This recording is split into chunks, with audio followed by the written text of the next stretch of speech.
안녕하세요. 이번 시간에는 이호석 이사님을 모시고 이야기를 해보도록 하겠습니다. 반갑습니다. 네, 안녕하세요. 예, 간단하게 자기소개 부탁드리겠습니다. 안녕하세요. 저는 이호석 아카데미 유튜브 채널을 운영하고 있는 이호석이라고 합니다. 안녕하세요. 예, 네이버 콘텐츠로도 되게 지금 유명하잖아요. 네, 네이버 프리미엄 콘텐츠에 지금 상위 올라와 있죠? 네, 상위를 끓입니다. 네. 요즘에 또 개편을 해가지고, 예. 이제 아마 다음 달부터는 좀 가격을 좀 올려가지고 더 좋은 양질의 콘텐츠를 제공하겠다. 예. 근데 이제 9월 달까지 빨리 등록하시면, 괜찮습니다. 네. 좋습니다. 네, 시작부터 죄송합니다. 시작부터 네. 광고했으니까 오늘 아주 네. 본격적으로 콘텐츠 제가 제대로 뽑도록 하겠습니다. 네네네.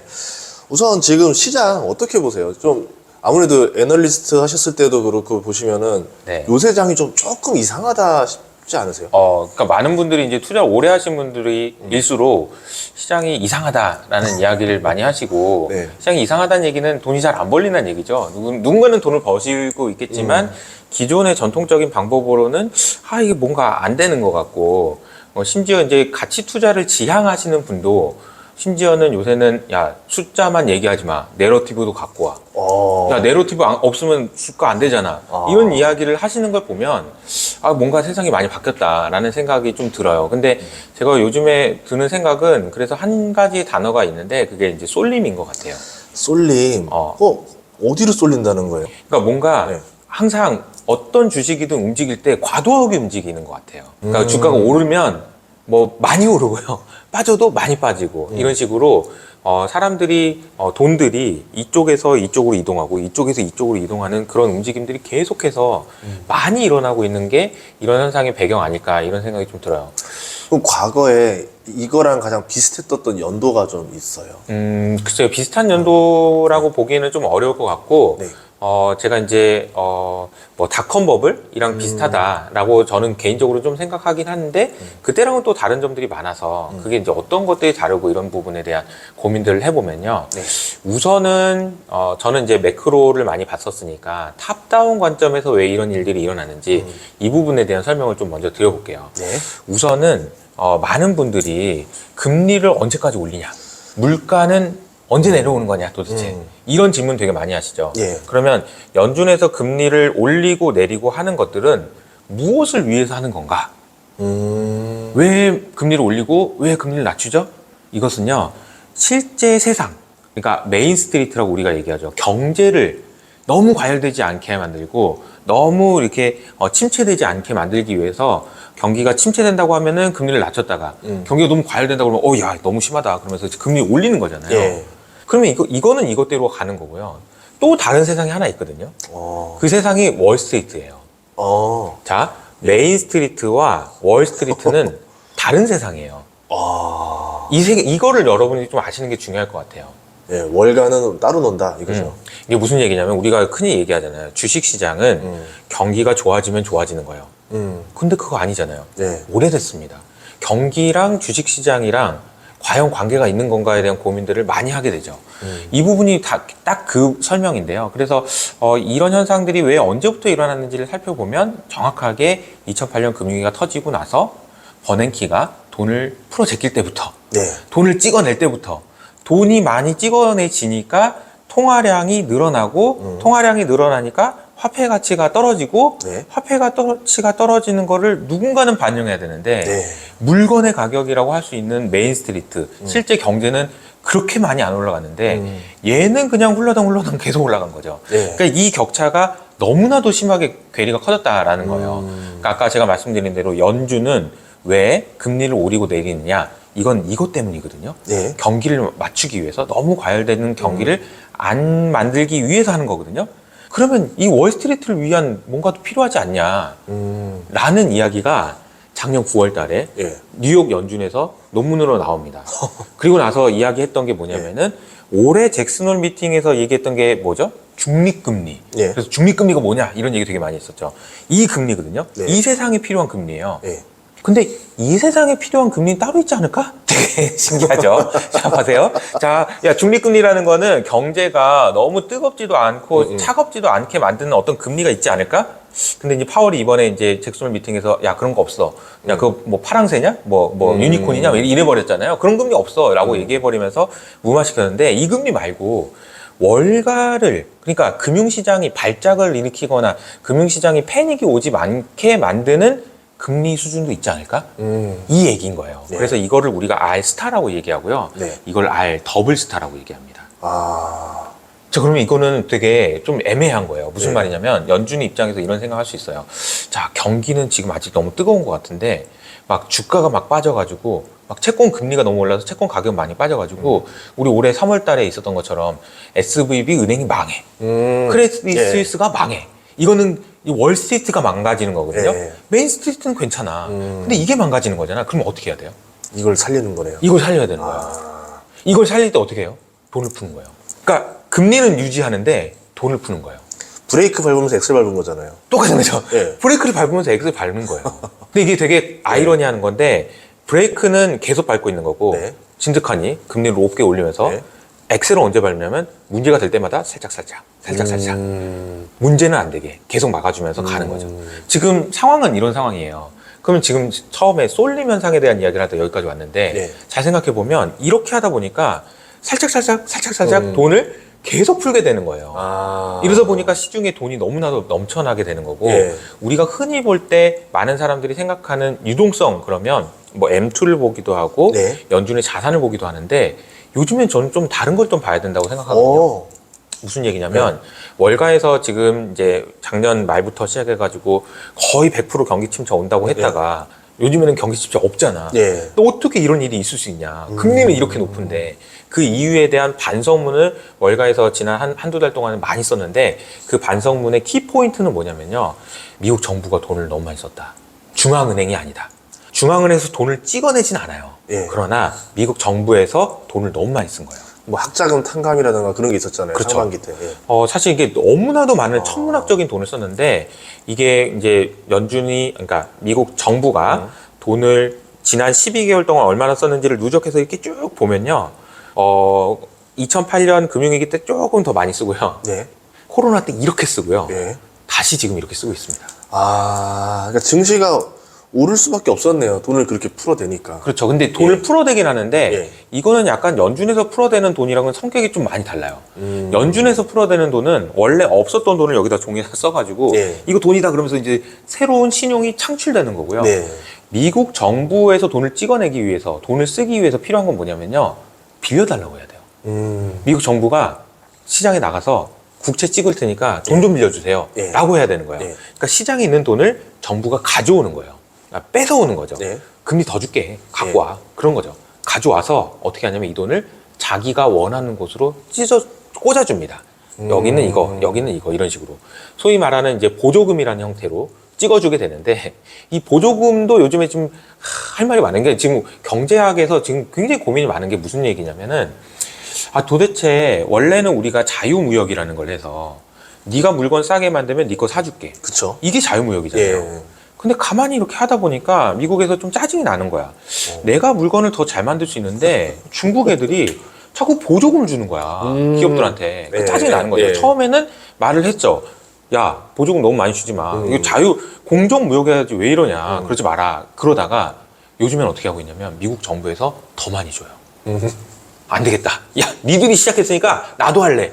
이런 상황인 거예요. 그래서 그 보조금을 예. 전기차, 예. 그리고 친환경 친환경. 이쪽으로 몰아주는 거예요. 그러니까 IRA 법안이 그렇고 칩스 법안이 그래요. 이게 너무나도 뚜렷하게 나오고 있어요. 미국에서. 그래서 이게 이제 웃기 힘든 그런 이벤트가 나오는 게 미국 정부에서 하도 보조금을 주니까 캐나다에서 공장을 짓고 있던 스텔란티스라는 전기차 회사가 있습니다. 예. 이 회사가 땅을 파고 있었어. 예. 공장 지으려고. 땅 파다가 갑자기 미국 보니까 미국에서 캐나다에서 주는 보조금이 20배를 준다는 거야. 그럼 계약 취소하고 가야죠. 근데 20배면은 예. 뭐 20억? 뭐 200억? 이게 아니고 조단일 거 아니에요. 조단이에요, 예. 조단이. 조단위의 돈들이 그러니까 원래 캐나다 정부에서는 한 뭐 1조 원 좀 안 되게 준다고 했다가 근데 미국에서 20조. 그러니까 20조를 준다니까 캐나다 정부 찾아가서 얘기하는 거죠. 저기 미국 가면 20배 준다는데 어떻게 할래요? 그냥 땅 덮어? 막 이런 거지. 그러니까 캐나다 정부에서 잠깐만 앉아봐봐. 어디 가려고 그래? 잠깐만 앉아봐. 그런 예. 다음에 20배는 좀 어렵고 예. 16배 어때? 애매하게. 네. 예. 자, 그러면은 예. 이게 지금 이 과정에서 어떤 일이 벌어졌는지 생각을 해보세요. 예. 스텔란티스는 뭘 했죠? 말만 했습니다. 예. 근데 돈이 떨어져요. 근데 16배가. 그러니까 이게 지금 현상인 거예요. 그러니까 지금 우리가 지금 나오고 있는 현상들이 어떻게 보면은 과거에는 완전히 없었던, 과거에는 한 번도 없었던 일들이 지금 일어나고 있는 게 아닌가 이런 생각이 좀 듭니다. 그러니까 어떻게 보면 미중 보조금 전쟁 때문에 수혜를 보는 업종들이 생겨나고 그 과정에서 그쪽으로 지금 시장에 돈들도 몰리고 있다 이렇게 볼 수 있겠네요. 그렇죠. 근데 이게 여기 비단 캐나다뿐만 아니라요. 그 다음 주인가요? 유럽에서도 칩스 법안이라고 해서 네. 50조를 쓰겠다. 네. 이런 이야기가 나오고요. 정말 그 요즘에는 정부에서 돈을 너무너무 많이 쓴다라는 이야기들이 나오고 있는 것 같아요. 그러니까 정리를 해보면 자, 돈들이 시중에 많아지는데 네. 과거와는 분명히 다른 성격이다. 연준에서 돈을 풀어주는 거는 돈을 그냥 다 풀어서 금리를 낮게 하는 거죠. 국채 금리를 낮게 하면은 모든 사람이 공평하게 수혜를 보는 그런 네. 환경이에요. 그런데 정부가 돈을 쓰는 제가 FE의 시대라고 얘기하는데 네. 초과 재정이라고 해서 이 시대는 시중에 있는 돈을 뺏어서 자기가 원하는 데 꽂아주잖아요. 그러니까 쏠림이 일어날 수밖에 없는 거 아닌가 이런 생각이 좀 들어요. 그럼 반대쪽으로 소외되는 데도 많이 나온다는 거 아니에요? 소외되는 애들이 많지 않나요? 지금 보면은 예를 들어 우리나라 네. 우리나라 올해 지금 이익 성장 누가 이끌었나요? 자동차잖아요. 자동차 밸류에이션 얼마예요? 3배예요. PER 3배. PBR, 그러니까 제가 애널리스트 보고서를 보고서 참 애처로운 마음이 들었던 게, 자, 기아차, 현대차, 기아차, PER, 목표 PER 얼마냐면은 4.5배야. PER이. 4.5배만 줍시다. 예. 아니, 난 남들은 뭐 100배도 주더만, 로봇 그런 거 뭐 100배 예, 뭐 예. 넘잖아요. 예. 3배만 주자, 4배만 주자. 그래도 업사이드가 50%가 나와.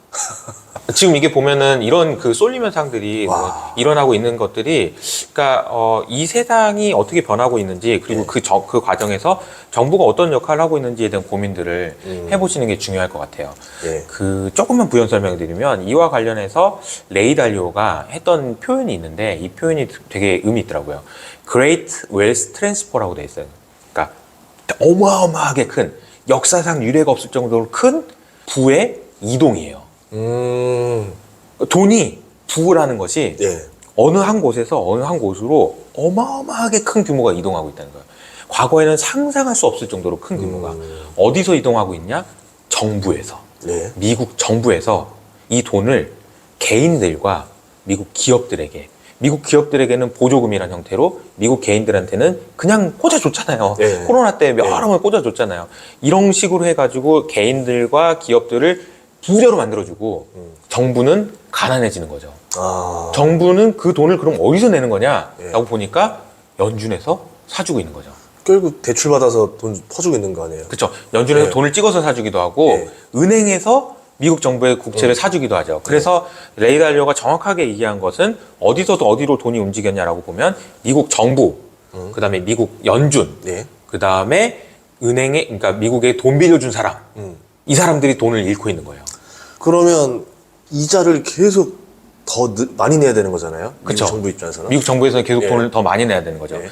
이렇고 미국 개인들과 기업들이 미국 개인들은 부자니까 미국 지난주에 나왔던 연준의 보고서 보니까 미국 개인들이 가지고 있는 순자산, 그러니까 이건 순자산이라는 거는 그들이 가지고 있는 집, 주식 그거를 자산이라 놓고 빚을 얼마 줬어? 빼면 얼마나 예. 되냐?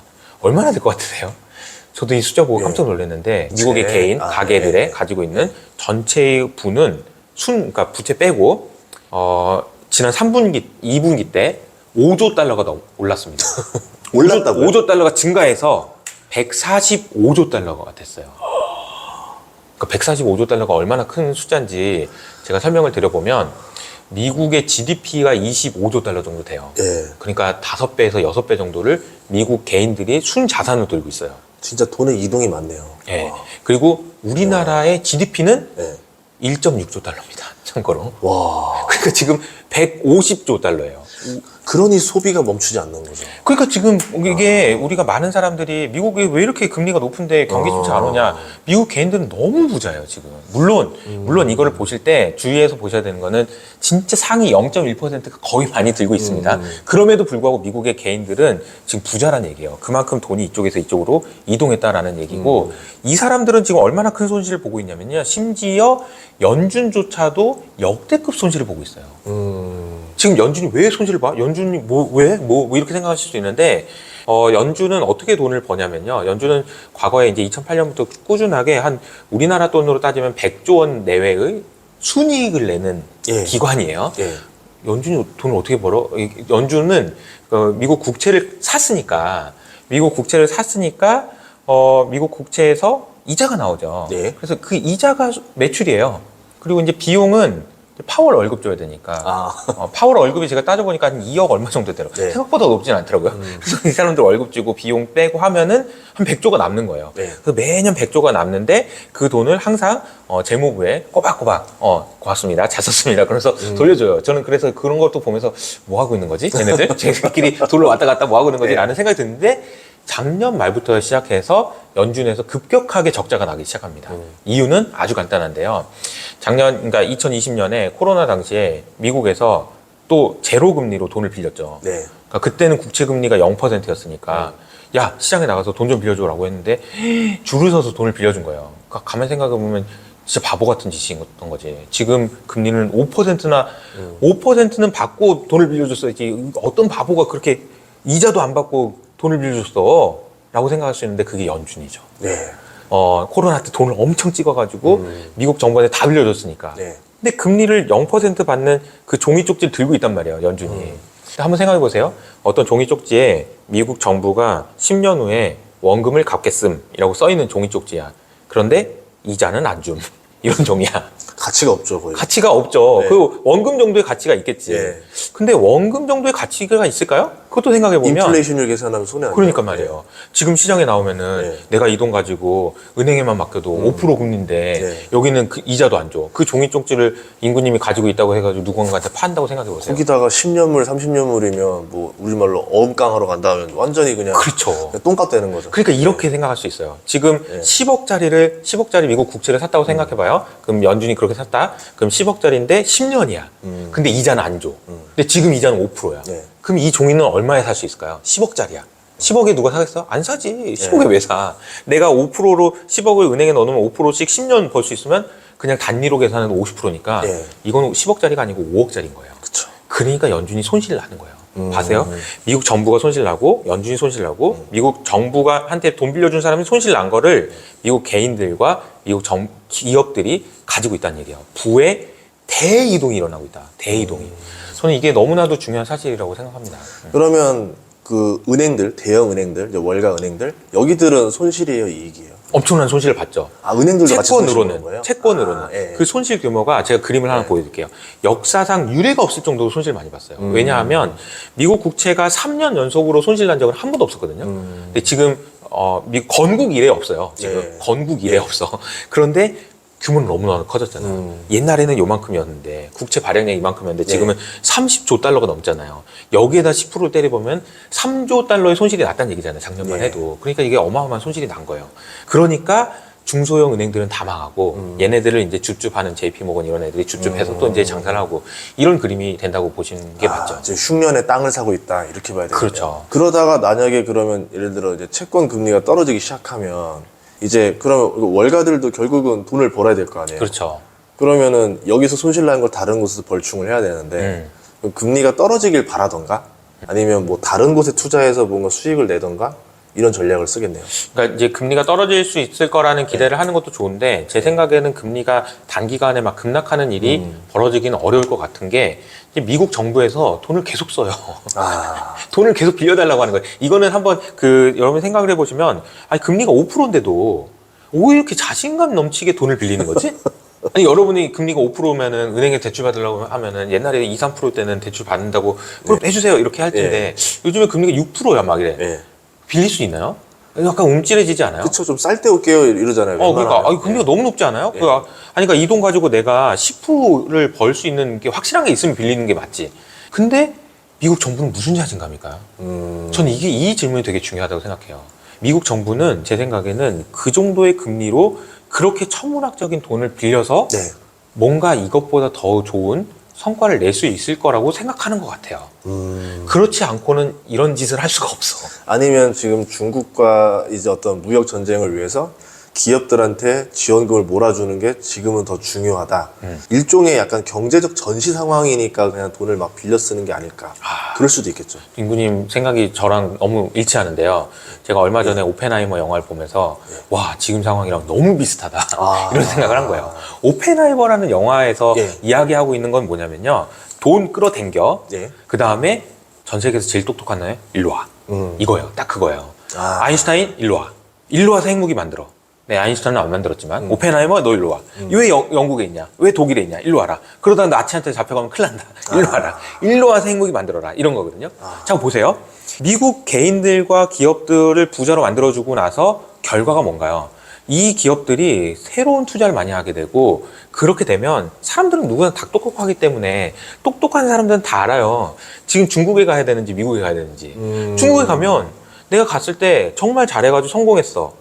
그럼 마인처럼 되는 거 아니야? 그쵸. 예. 마인처럼 되고 싶어? 안 되고 싶잖아. 정말 성공했는데 정부한테 다 뺏기고 거의 죽을 고비 넘기고 그런데 중국에 가고 싶어? 안 가고 싶죠. 천재들은 중국에 안 갑니다. 예. 미국엔 가죠. 미국에 가서 야 일론 머스크처럼 되고 싶은 거죠. 가능하구나. 잘 생각해 보시면요. 지금 미국에서 혁신을 만들어내고 있는 사람들이 미국 사람들이 잘 생각해 보면 일론 머스크 남아공에서 그쵸. 왔죠. 인도 사람들 많죠. 인도 사람 많죠. 예. 마이크로소프트, 구글 다 인도 사람이죠. 예. 젠슨 왕. 대만 사람. 그러니까요. 지금 미국에 있는 사람들이 이게 다 그러니까 오펜하이머 영화랑 똑같은 거야. 야, 미국에 있는 그러니까 해외에 있는 그 제일 머리 똑똑한 과학자들 다 둘러가지고 여기서 혁신을 만들어냈던 거와 똑같은 현상이 지금 일어나고 있는 거 아닌가라는 생각이 든다는 거죠. 그렇게 해서 좀 대표적으로 그냥 AI라고 뭐 지금 예시를 보면은 AI 쪽이 그러면은 어마어마하게 발전할 수밖에 없겠네요. 사람을 다 모아놨으니까. 그렇죠. 발전을 해야 되는 거죠. 미국 정부 입장에서는 이거는 발전을 할 거다라는 전망이 아니고요. 그냥 발전해야 되는 거야. 그냥 왜냐면 금리 이렇게 높여서 빌려놨으니까 지금 안 돼요. 이러다가 내년에 지금 이자 낼 돈이 지금 미국 정부만 해도 네. 지금 1.3조예요. 네. 2.3조 달러. 이거 어떻게 해요? 돈 덜 쓰자고? 안 돼. 그냥 써야 돼. 그래서 혁신을 만들어 내야 되는 거예요, 지금. 생산성 향상이라고 불러야 될까요? 그쵸. 생산성의 향상 정도면 안 되고요. 네. 금리가 높으니까 혁명으로. 산업혁명급으로 바뀌어야 된다. 그렇죠. 그런 현상들이 일어나야 되는 거예요. 그리고 그런 현상들이 일어날 거라고 사람들이 지금 보고 있는 거예요. AI가 지금 어떻게 세상을 바꿀 것인지에 대해서 미리 상상하는 것 같아요. 저는 로봇도 마찬가지라고 생각하거든요. 그렇습니다. AI가 아까 뭐죠? 약간 화이트 칼라? 사무직에서 되게 효율을 보이기도 하지만 이게 로봇이랑 만나면 제조업에서 또 어마어마한 생산성 향상을 보여줄 거고 지금 공장들이 중국을 떠나서 미국으로도 많이 들어오고 있는데 여기서 중국만큼 저렴한 가격으로 물건을 찍어내기 시작하면 이제 미국 입장에서는 신흥국이라는 게 필요가 없어지는 거잖아요. 그렇죠. 그러면 이제 거기서 남는 무역 흑자가 이제 많이 나올 거고 그거로 적자를 퉁칠 수도 있을 것이다. 그렇죠. 그러니까 저는 이제 로봇과 관련해서도 뭐 개인적으로 제가 로봇 투자를 하고 있는 건 아니고 예. 뭐 정확하게 잘 내부적인 내용은 모르지만 매크로의 관점에서 로봇을 보면요. 요즘에 제가 이제 관심 있게 보는 것 중에 하나가 노동조합인데 예. 예, 노동조합이 갑자기 왜 나오나라고 생각하실 수 있는데 미국에서의 노동조합에 가입했던 사람들의 노조원이죠. 노조원의 비중이 전체 일하는 인구의 35%였어요. 2차 세계대전 끝나자마자는. 근데 이 35%였던 비율이 지금은 얼마까지 낮아졌냐면 10%까지 낮아졌어요. 그러니까 미국은요, 노조의 힘이 없는 나라예요. 그러니까 이거를 좋은 말로 표현하면은 고용의 유연성이 높다라고 얘기하죠. 네. 그러니까 고용의 유연성이 워낙 높다 보니까 무슨 일이 발생하냐면은 코로나가 터지니까요. 미국에서 일하는 사람이 1억 5천만 명인데 이 중에 2,500만 명 한 번에 잘라버려요. 일주일 만에 2억 5천만 명이 잘립니다. 우리나라 인구의 절반이 그냥 잘려요. 그냥 일주일 만에. 그런 나라예요. 네. 그러니까 노동조합이 엄청나게 힘이 없죠. 그런데 지금 요즘에 잘 보시면 노동조합이 목소리를 내려고 하는 움직임이 보입니다. 스타벅스도 그랬었고요. 그렇죠. 예. 아마존도 그렇고요. 얼마 전에 미국의 자동차 회사들이 나도 못하겠다. 이런 이야기가 나옵니다. 자, 이 이야기를 보면서 여러 가지 생각할 수 있어요. 근데 뭐 인플레가 다시 오나? 뭐 등등 여러 가지 생각할 수 있는데 이미 10%까지 낮아졌는데 여기서 올라가도 막 그 게임을 바꿀 정도는 아니다라고 생각하시는 게 맞다라고 저는 생각하고요. 두 번째로는 이런 현상들을 보고 있는 CEO나 오너들은 무슨 생각을 할까? 두려움을 그쵸. 예. 저 사람들 저렇게 노동조합을 만들어서 이렇게 한다고? 그럼 로봇 빨리 만들려고 해. 이렇게 하지 않을까요? 그러니까 어떻게 보면 이 뉴스가 로봇의 수요를 자극하는 뉴스로 쓰인다는 그렇죠. 거네요. 그럴 수 있다라는 생각이 들어요. 그래서 그러니까 기업을 하는 사람들 입장에서는 좀 더 빨리 AI와 그리고 로봇이 자기의 생산성을 혁신을 만들어주기를 바라고 있는 것 같아요. 이제 그런 상황이 되고 있는 거 아닌가라는 생각이 듭니다. 이거 한 달 전에만 저희 채널 출연했어도 지금 너무 좋았을 뻔했는데 네. 로봇주가 오른 이유가 이렇게 설명될 수도 있겠네요. 이거는 저는 이제 매크로는 보는 사람이니까 매크로의 관점에서는 이런 게 있다 정도입니다.